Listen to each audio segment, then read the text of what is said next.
Hello students, how are you? What's going on? Work is going very well now? Yes, and with this hope of your well-being, welcome to online classes by SN Children Academy. Myself Tabassum Parveen, and today I have come to you with the next topic of your class 10th English. Book is Footprints Without Feet, and also the chapter name is Footprints Without Feet. That is written by H.G. Wells.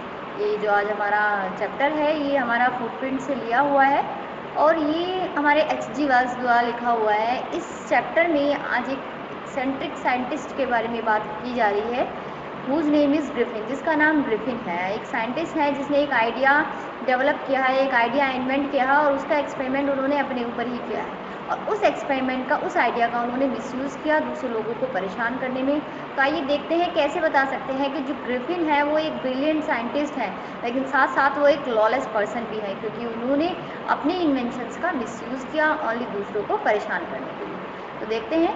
The two boys started in surprise at the fresh muddy pair of bare feet. दो boys हैं जो बहुत ज़्यादा surprise हैं fresh muddy imprints देख के, यानी पैरों के निशान देखकर वो बहुत ज़्यादा सरप्राइज हैं क्योंकि जो इंसान है जो वो इनविजिबल है और उसके केवल पैरों के निशान शो हो रहे हैं। What was a barefooted man doing on the steps of a house in the middle of London? London जो एक ऑलरेडी डेवलप्ड सिटी है, तो कह रहे हैं कि उस सिटी के मिड में, इस हाउस में, यहाँ स्टेप्स पर, स्टेयरकेस पर कौन है, क्या है ये जो बेयर फुटेड मैन है। And here was the man, और वो कहाँ है, इट मीन्स वो दिखाई भी नहीं दे रहा है और वो कहाँ है।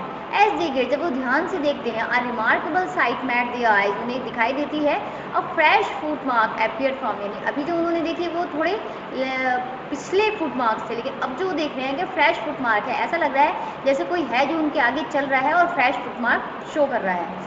फर्दर फुटप्रिंट्स फॉलोड, और वो उन फुटप्रिंट्स को फॉलोड करते हैं वन आफ्टर अनदर, एक के बाद एक, descending the steps and progressing down the streets, यानी जो स्टेप्स हैं वो कंटिन्यू स्टेयरकेस के नीचे जा रहे हैं, इट मीन्स जो डिसेंडिंग ऑर्डर में जा रहे हैं और वो उन स्टेप्स को, उन बेयर फुटेड इम्प्रिंट्स को फॉलो कर रहे हैं। The boys followed fascinated until the muddy impressions became fainter and fainter, वो उन लड़कों ने उन इम्प्रिंट्स को जब तक फॉलो किया जब तक वो और फेंटर नहीं हो गए। जब हम किसी पाँव भीगे हुए होते हैं हमारे मड में या किसी चीज़ में जब हम चलते हैं तो वो धीरे धीरे फेंटर होने लगते हैं, धुंधले होने लगते हैं। तो जब तक वो फुटप्रिंट्स जो हैं वो बिल्कुल फेंटर नहीं हो गए तब तक उन्होंने उसका पीछा किया and at last disappear together, और जब वो लास्ट में वो सारे फुटप्रिंट्स जो हैं वो डिसअपियर हो गए तब तक उन्होंने उसको फॉलो किया।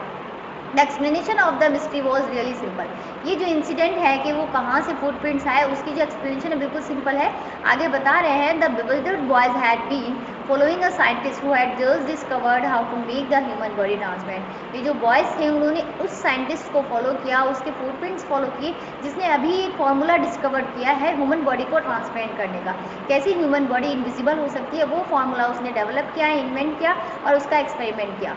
ग्रिफिन द साइंटिस्ट, जो साइंटिस्ट हैं उनका नाम ग्रिफिन है, had carried out experiment after experiment to prove that human body could become invisible। जो ग्रिफिन साइंटिस्ट हैं उन्होंने एक्सपेरिमेंट के बाद एक्सपेरिमेंट की ये प्रूव करने के लिए कि जो ह्यूमन बॉडी है वो इनविजिबल हो सकती है, ट्रांसपेरेंट हो सकती है।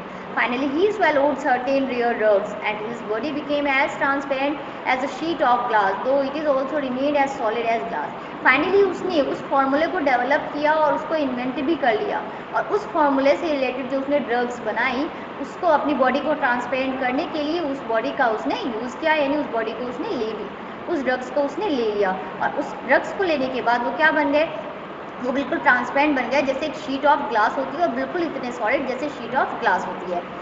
ब्रिलियंट साइंटिस्ट दो ही वाज, कह सकते हैं कि इसका एक फार्मूला जिसने इन्वेंट किया है तो वो बेवकूफ़ या कोई सिंपल पर्सन तो हो नहीं सकता है, ब्रिलियंट साइंटिस्ट है obviously.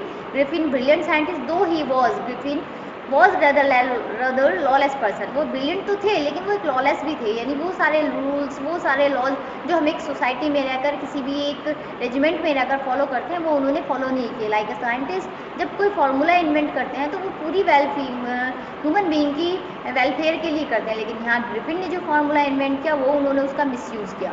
His landlord dislike him, उसकी जो लैंडलॉर्ड जिस घर में वो रहते थे उनकी जो लैंडलॉर्ड थी वो उन्हें डिसलाइक करती थी and tried to eject him, वो हमेशा उन्हें नीचा दिखाती थी। In revenge Griffin set fire to the house, उससे बदला लेने के लिए ग्रिफिन ने उसके घर में आग लगा दी। To get away without being seen, he had to remove his cloth, और वहाँ से भागने के लिए ताकि उसको कोई देख ना सके उसने अपने सारे क्लॉथ्स उतार दिए। Thus it was that he became a homeless wanderer, और इस तरह वो एक होमलेस वॉन्डर बन गए, यानी जिसका आप कोई घर भी नहीं था, क्योंकि ऑलरेडी वो लैंडलॉर्ड के घर में आग लगा चुके थे और वहाँ से भाग चुके थे। अब उनका कोई घर भी नहीं था। विदाउट क्लॉथ्स, ना उनके पास कपड़े थे, विदाउट मनी, ना ही उनके पास पैसे थे, एंड क्वाइट इनविजिबल, और वो बिल्कुल इनविजिबल थे, until he happened to step in some mud and left footprints as he walked। वो जब तक इनविजिबल थे जब तक वो किसी मड में पैर ना रखे और उनके फुटप्रिंट्स किसी को दिखाई ना दे। He escaped easily enough from the boys who followed his footprints in London। उन बॉयज से जो उसको लंदन में फॉलो कर रहे थे उनसे वो बहुत आसानी से बच गए। But his adventures were by no means over, लेकिन उसके एडवेंचर्स जो थे, उसके टास्क जो थे, वो वहीं ओवर नहीं हुए। He had chosen a bad time of the year to wander about London without clothes, लेकिन उसने ये सब करने के लिए जो टाइम चूज़ किया वो उसके लिए डिफ़िकल्ट था, क्योंकि ये जो टाइम था एक ही मिड विंटर टाइम था जिसमें सर्दी थी, और सर्दी के टाइम में बिना क्लॉथ्स के रहना किसी भी पर्सन के लिए एक बहुत ही डिफ़िकल्ट टास्क होता है। The air was bitterly cold and he could not do without clothes. Air बहुत ज़्यादा ठंडी थी और वो बिना कपड़ों के कोई भी कुछ नहीं कर पा रहा था, और यहाँ ग्रिफिन भी कुछ नहीं कर सकते थे, उन्हें भी ठंड लग रही थी। Instead of walking about the streets he decided to slip into a big London store for mourn.